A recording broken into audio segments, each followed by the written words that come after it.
This week, NFL Films presents the uplifting story of Rocky Bleier and a two-part trip into no man's land.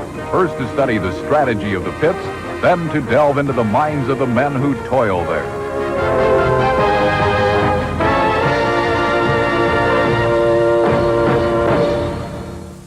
This ESPN... Bleier was a 16th round draft choice out of Notre Dame in 1968.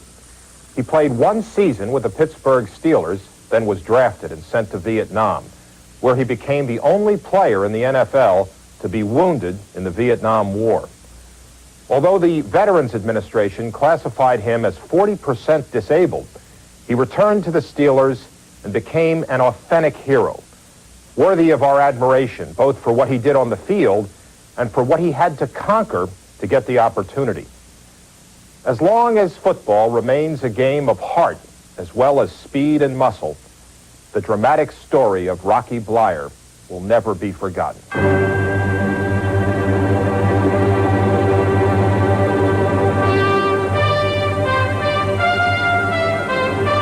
As a halfback for the Pittsburgh Steelers, Rocky Bleier, number 20, helped his team win 4 world championships.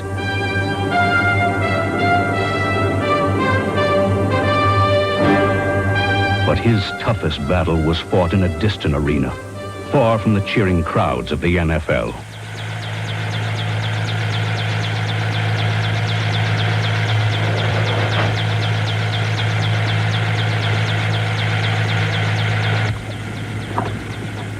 In the rice paddies of Vietnam, Rocky Bleier learned that a real battlefield has no champions, only survivors. A machine gun, you could hear it in the distance, started to level the area. And all of a sudden, I felt a thud in my left leg. And as I looked down, I saw 2 neat little holes in my khakis. And then I could hear the guys hollering in the wooded area. You know, there's one. You know, watch it.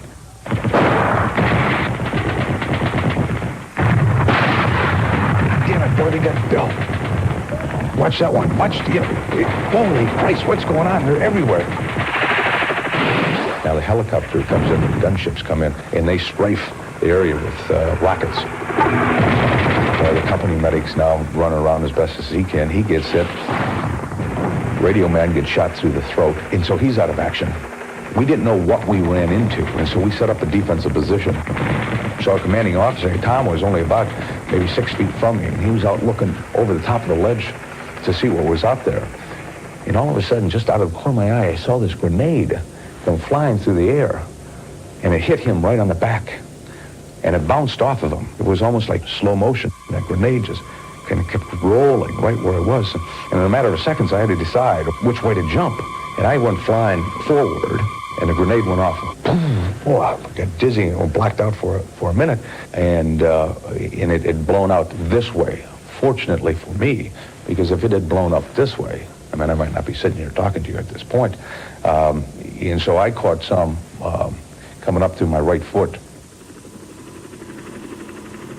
Bleier spent 6 weeks in a Japanese hospital, dreaming of a future the doctors told him he would never have. So I said, well, Doc, I mean, my biggest concern is that I'd like to get back and play. I said, at this time, what's your prognosis? And he said, well, in all honesty, Rock, seeing the damage that has been done, he said, the ability to run is gone. I mean, you will not play professional football again.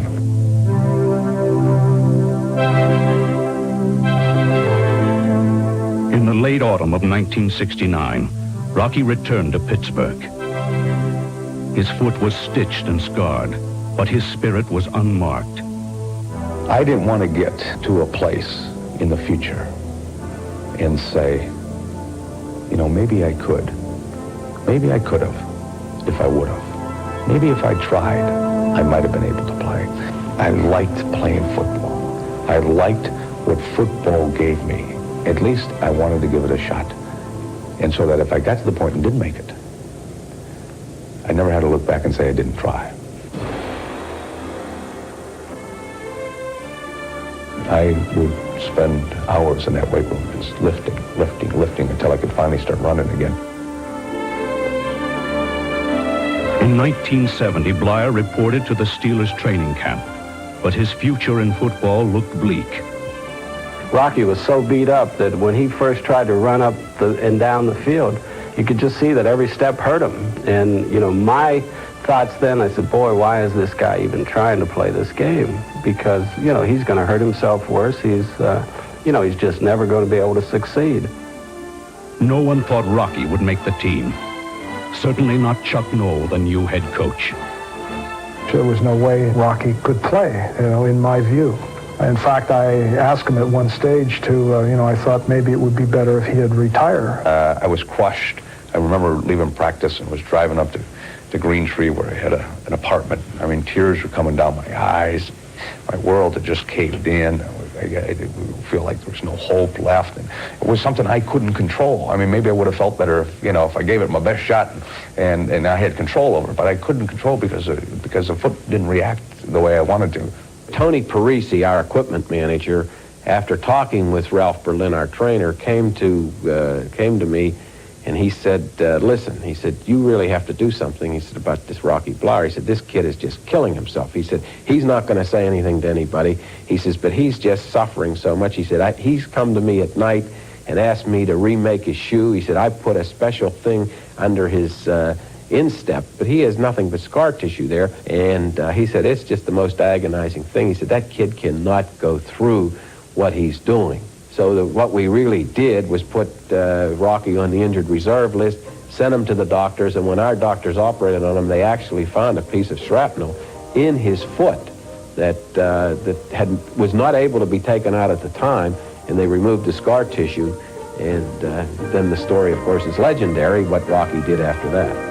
The next year he comes back, and he's still not 100%, but he's able to run a little better. You can see a little bit of improvement. I still wouldn't have given him a nickel for his chances of ever succeeding. The following year he comes back. I mean, it was just phenomenal, the rate of improvement and how he had just conquered all odds. In 1974, after 5 years of rehabilitation, Bleier won a spot in the starting lineup and a place in the hearts of football fans everywhere.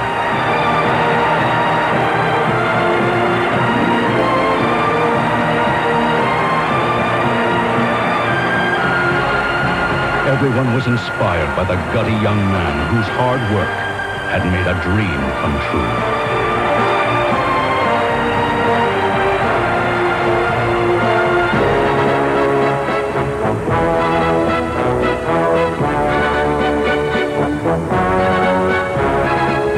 Straight-ahead will and determination put him squarely in the tradition of men who have been at the heart of winning teams. In each of his 5 years as a regular, the Steelers won the division championship. And in 1976, Rocky became only the 5th player in NFL history to gain 1,000 yards in a season after reaching the age of 30.